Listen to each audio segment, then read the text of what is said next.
I'm really excited about this opportunity. I would have liked to be more involved with Youth Power, so this is a great way to connect. Additional disclaimer, I'm going to go really fast. I'm probably going to present too much content, but as I'm looking through who's in the room, you're all very involved in this field, probably aware of a lot of the research that is out there, and so the PowerPoint presentation, you're not going to have a chance to kind of read through all of that, but that's going to be available afterwards. So there are links in the PowerPoint so you can get additional information. You can go to our website, youngpeacebuilders.com. There's where you'll also be able to find, links to the research that I reference and other documents and reports and stuff for more information. So I'm going to move through things really quickly. Additional disclaimer, I also have a cold that I'm recovering from, so I thought I had my mic muted. So you actually heard announcing my presence with some coughing right from the start, so please forgive me there. So that's the preface. I'm really excited to be here, and this is going to move quickly, and I'll try to get through it quickly so we can move right into questions. And let's see here, I can start operating these slides. Yep, there I am, stretched a bit. If you want to join the Young Peacebuilders newsletter, get more information, you can do so at our Facebook page that's there, or link to it through our website. And why child and youth peace building? So I'm going to give a little intro. I'm going to give you guys a framework that I've developed for. Oh, and I can turn on my camera here as well. No, it looks like that option is not up there. I think Colin, you'll have to add that if you want me to turn on my camera, but it's not popping up at the top of there as an option to add my camera. I'm going to give you a framework for kind of thinking about how to safely and effectively involve young people in peace building and reconciliation efforts. And then I'm going to talk about one of the projects that we are implementing and connect it to that framework. Then I'm going to talk about two other research projects that I've either led or co-led, and link that again back to the framework as it relates to engaging young people as researchers. And then we'll wrap up at the end, and we'll have some time for Q&A. So why child and youth peace building? I can't just push down. I gotta click these other buttons. Are you guys seeing these like 1.5 slides here? Is that how it's showing up for you, like it's showing up for me? Or do you just see one slide? You can chat in the window to tell me the answer to that as I continue. We see the 1.5 slides, Michael. Okay. If you can, I don't know how to fix that, but... It's fit to screen, so that's how it displays. Okay, maybe, so that looks a little better then. Oh, that's too big. Okay, as most of you know, there's about 2.2 billion children under the age of 18 in the world, and about 1 billion children living in countries affected by armed conflict, or territories affected by armed conflict. That means about a sixth of the world's population, or nearly half of the world's children are in conflict-affected countries. Now. And there's also you can see these stats when you just break down the youngest countries and the percent of their population that are under 18. And you'll read through this list and you'll recognize that many of these countries with nearly half or more than half of their population under the age of 18 are also very conflict-affected countries.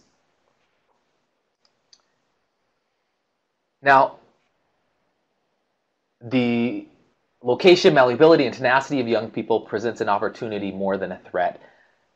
So yes, this is the way we see it. My background as a child psychologist, I see that young people, they have greater plasticity and greater adaptability. There's an immense opportunity there, if leveraged, if supported, to actually have these young people be a key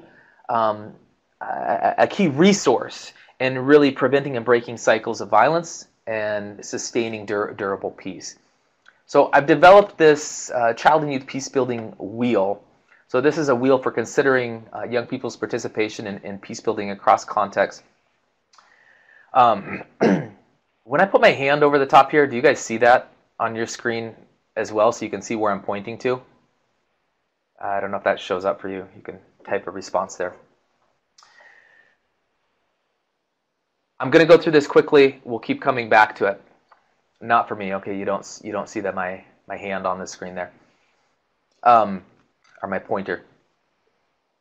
There are three kind of primary sectors to think about in engaging young people in peace building, and again, we'll focus on how this relates to engaging them as researchers and doing research related to child and youth peace building.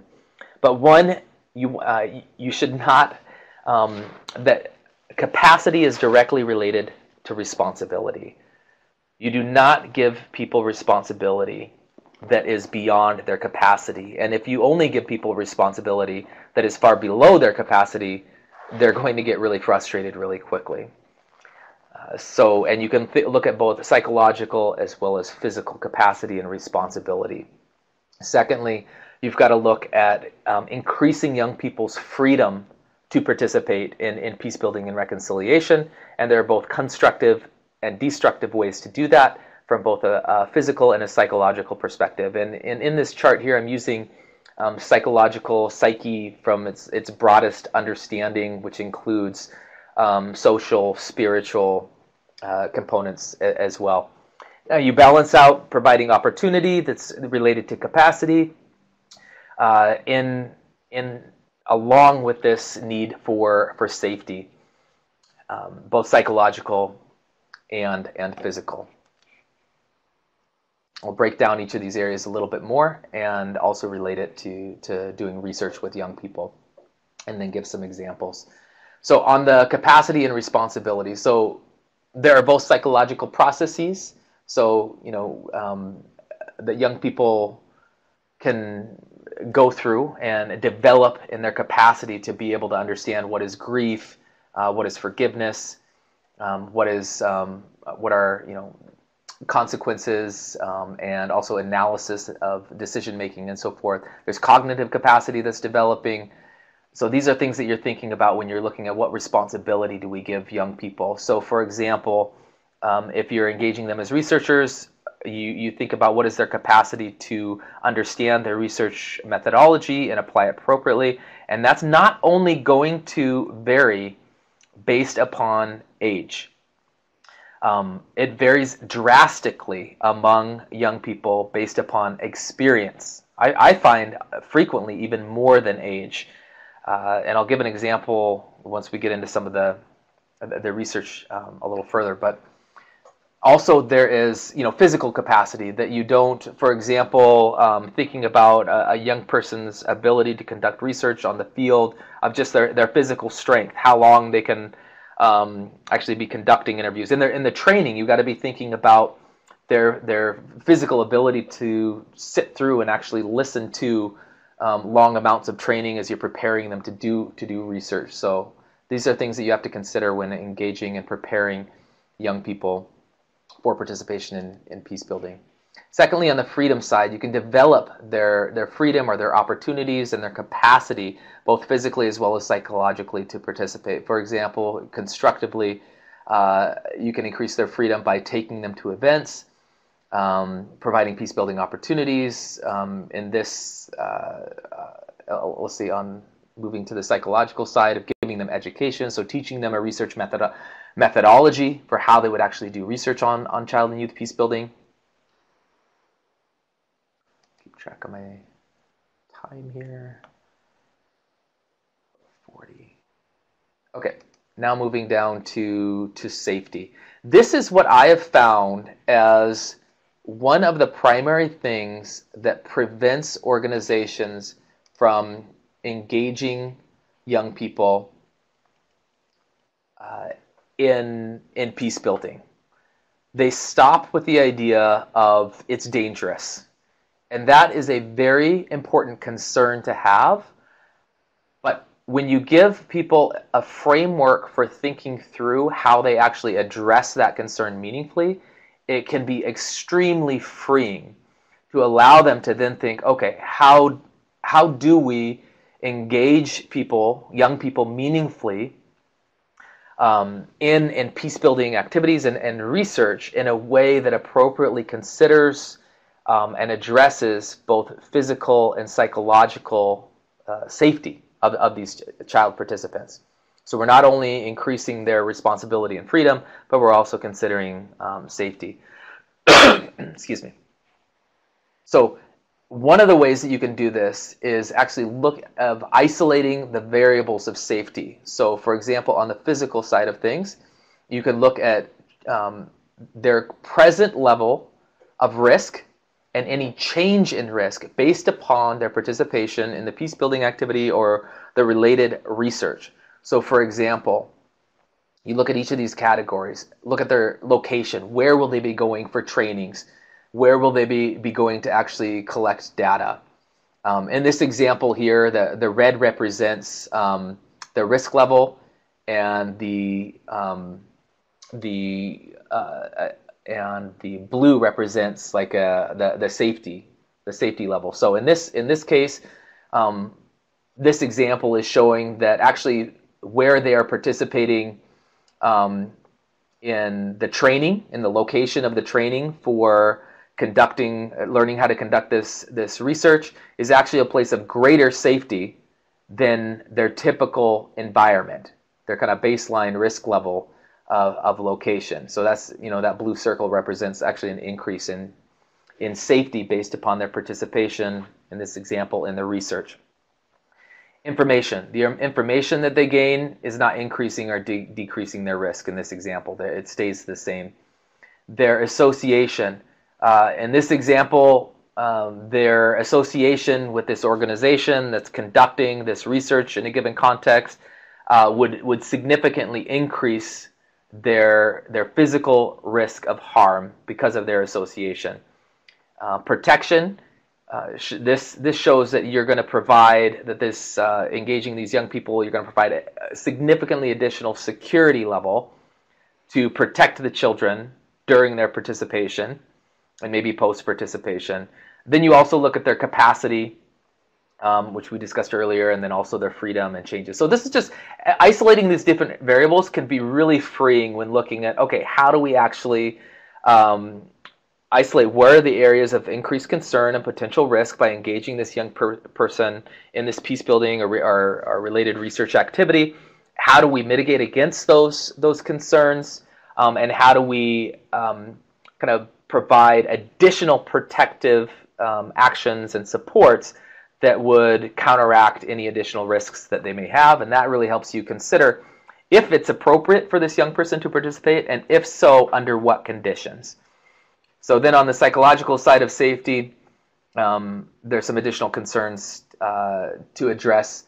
For example, the quantity and quality and delivery of information, potential PTSD triggering disassociation as they're learning about or doing research related to child and youth peace building. And I'm going to go ahead and move ahead. Again, you can go through this in detail, and this is you can even download the research that I've done on this, which really unpacks each of these categories and gives questions associated with each.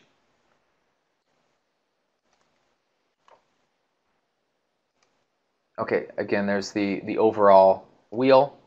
So one of the projects that we're working on here that applies this strategy is Young Peacebuilders clubs. That this is a place where young people meet together regularly to, first of all, I'll move down here, next slide, explore, learn about child and youth peacebuilding related concepts, and then also look at needs in their own context. They get inspired to bring about change, and then they begin to apply that inspiration in a project and reflect, and then finally in the revolution stage, they're reflecting on the work that they've done, how they can improve, and look at expanding their work in the world.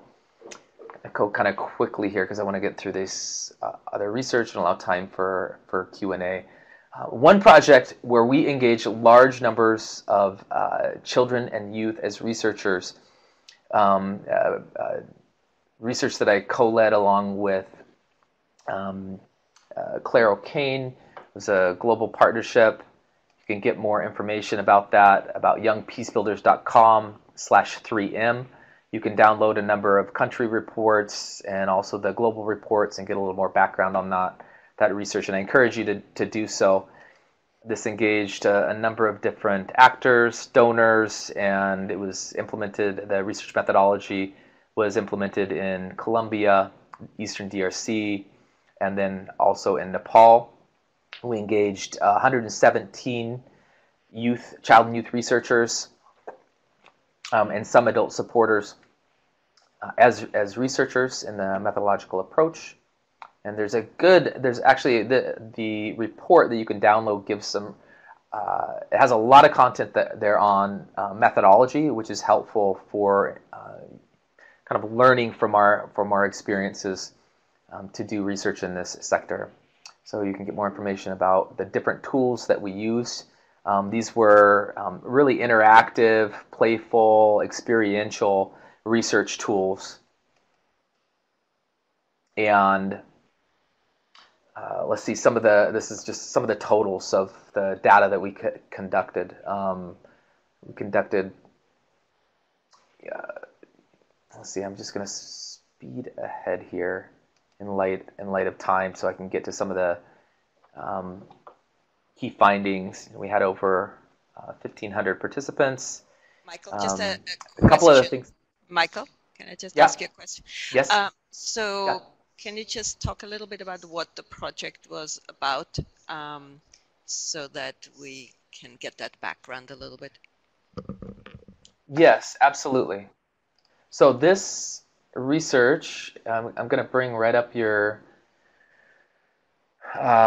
image that you were just sharing as I was coming on the phone, because it fits precisely with your goal number 1, to facilitate CO member exchange of the knowledge, experiences, of ideas to build a better understanding of which positive youth development programs are effective in violence or conflict-affected environments. So we have a lot of anecdotes out there about different work that people are doing to engage young people as peace builders. But we wanted to actually collect some evidence of what is actually effective, what's working. So we researched a large number of child and youth peacebuilding related projects in each of these 3 countries to see if we could find some themes around what sort of practices are actually having impact. Are these efforts actually having peacebuilding impact in their communities? And if so, what are some of the practices that are most likely to further support and increase the impact of these child and youth peacebuilding efforts? So some of the kind of top-level findings were that yes, in fact, these child and youth peacebuilding efforts did have great impact, and one of the ways in which they did that was not just by having impact in the particular program that was being implemented by the children and youth to increase peace in their area, in that particular sector. So whether that looking at interracial, or ethnic collaboration, but rather the young people themselves their awareness and engagement as active peace builders in their society we found it was consistently increased, not just in the way that they were practicing, but across their engagement as people within their society. So they took those skills, that change, that mindset of peace building and reconciliation with them as they carried on to do other work or move out of that program or project. So that was a significant finding. Secondly, that these projects really did increase peaceful cohabitation and reduce discrimination. So they really did. They also reduced violence. For example, this image refers to youth in Eastern Congo who actually participated in negotiating peacefully conflicts in land ownership. So they were actually reducing in significant ways violence, and also they were increasing support to vulnerable groups. They did this both in their programs and even as these youth researchers went out and conducted the research. So, and this picture was a great example of these youth researchers in Colombia who took this small longboat ride like 2 hours down the river and then had to walk for hours in the jungle to reach this remote community because they didn't want these children in this small community to be left out. They wanted to hear the voices of people who are often excluded within this evaluation. This also overlaps to people with disabilities and others who are often vulnerable or excluded group. I'm just going to highlight one of the key recommendations here, and that is to engage children as peace builders from a young age to ensure continuity and increase impact. When you engage these young people from a very young age, going back to this wheel here, you give them experiences, you increase their freedom, you increase their capacity in some really powerful ways that they're able to build upon to have increased impact. And it also ends up impacting the safety as well because they understand more about how to do research. They understand more about how to protect themselves about potential dangers and risks in doing research. So engaging young people across the board from a young age in considering safety, considering capacity, considering freedom is really important. And looking at the time here, I'm going to move ahead here. I'm just going to mention one of the challenges with this research. Yeah. Can you hear us? Yep. So we wanted to leave at least a few minutes for questions, and then we need to go to another topic in about 5 minutes. Oh, okay. Then I'm going to just reference this research and then wrap it up. You can get more information at youngpeacebuilders.com, eval, search for Common Ground West Africa. So again, this was a large project that engaged young people as researchers, and you can see further analysis of that there. Great. So perhaps one question that I had was, what were the biggest challenges that you faced when you were engaging these young people? So one of the main things to consider, and it actually relates to this next project that I was going to discuss, in this sector of engaging young people as researchers in peace building and reconciliation, this was a great project of search in West Africa. It was very ambitious, and they really wanted to engage young people in doing research related to the worst forms of violence against children. Now, it ended up that despite some great efforts to really prepare these young people ahead of time and follow up with them, that at least many of these, or at least some of these youth researchers did appear to experience significant vicarious trauma from hearing these stories. What that means is these youth were out on the field actually listening to hundreds of stories from children about the worst forms of violence that they had experienced within their community, and also receiving recommendations about how to address those. But many of the stories, after hearing so many of those stories, some of these youth researchers were maybe insufficiently prepared to hear that level of that level and depth and specificity of trauma that had been experienced by the children that they interviewed, which could have been more mitigated, but could have been mitigated by greater preparation and also greater follow-up afterwards, psychological, social support to be able to address, and also during the process of receiving significant psychological support during that process. And in some cases they did this fantastically, and that and these children, these youth researchers rather, actually felt more empowered through this process, rather than experiencing some vicarious trauma. And also, in again, to say, just Search is doing great work, is as they learned about this through this research that we did, they said, okay, in some cases there was insufficient support, so what can we do afterwards to follow up and further support these youth researchers who are experiencing some level of vicarious trauma. So that's one example of a really important thing to consider when engaging young people as researchers. And it was something that we really tried to address in the 3M evaluation as well.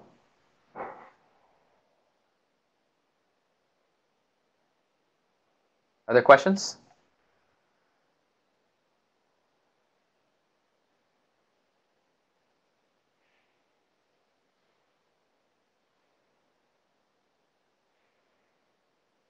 I see somebody else asking questions. You can type your question right in the chat window there. You can scroll down here.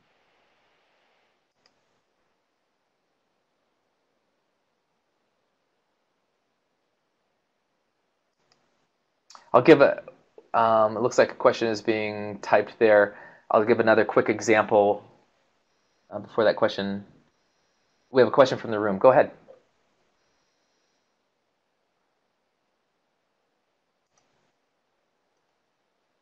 I'm waiting for the question from the room.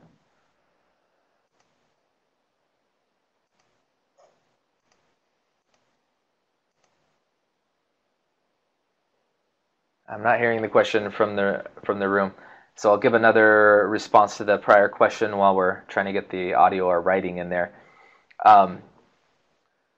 Another thing to consider is when working with younger children or younger youth as researchers, you've also got to be aware of the need that it often takes more time to actually train them in the methodological approach and more effort to actually follow up to ensure rigorous implementation and analysis. Okay, yes. One question. Another question? Inside the room here from Luis Verguria about how national governments and decision makers accept the mechanisms that we use to implement these projects in the different countries. Okay, now you said implement projects as opposed to research, so I'll yes, or the research respond from that perspective. Oh, on the research, okay. We found that is, I found that consistently in different locations, that it's not just the governmental component, but it's also the cultural reality that has to be seriously considered. How is this research going to be I would say cultural and contextual, which sometimes stretches beyond the culture. Here's an example. The youth researchers, as they were implementing, collecting these stories in West Africa, it was right at the start of the Ebola crisis. So things were changing really quickly, but there was a local belief that some people were intentionally visiting the communities to spread Ebola. And so this was kind of a myth in some of these local communities. So when some of these youth researchers came in to try to do some prep work about the research that they were planning to do in that area, they saw them wearing the similar t-shirts, and they were really afraid, and they got actually stopped and pushed out, kind of chased away from the village. So that was one thing that kind of crosses over both cultural and contextual realities that needed to be, and also government as well, that need to be considered when looking at the research that you're going to do. Not only, so really considering from the other person's perspective, from the other party's perspective, the other community's perspective, how is this going to be perceived, and what are the steps that we need to take in order to address some of the current concerns that they had. And so then they had to, what they did is, not dressed in their kind of special t-shirts, which were typically quite helpful. They had to go in a little bit with less of a presence, talk to the local community leaders, and build their trust, and then receive that invitation. And that same sort of process, I think, can occur with government leaders. And in some cases, Search had already been more successful in that approach. But this was one case that did occur where they needed a little bit more of that prep work. The other thing that I'll say, and it relates to a key outcome of the 3M evaluation, is how essential it is to work cross-sectorally. There are roadblocks and bridges that can either block or reinforce the child and youth peacebuilding work or research or related research that you're trying to do that move across sectors, including government, family, schools, local leaders, and so forth. Any other questions? No, that's great. Thank you very much, Michael. We appreciate the presentation. And this presentation will be available to everyone online and who is registered and all of the COP members. Great. Well, thank you very much for the opportunity to join you today, even on short notice. I really appreciate it. And yeah, we look forward to participating in Youth Power in the future. So thank you very much. Thanks again. Feel free to contact me with any questions at a later date, too. Absolutely. Thank you. Okay.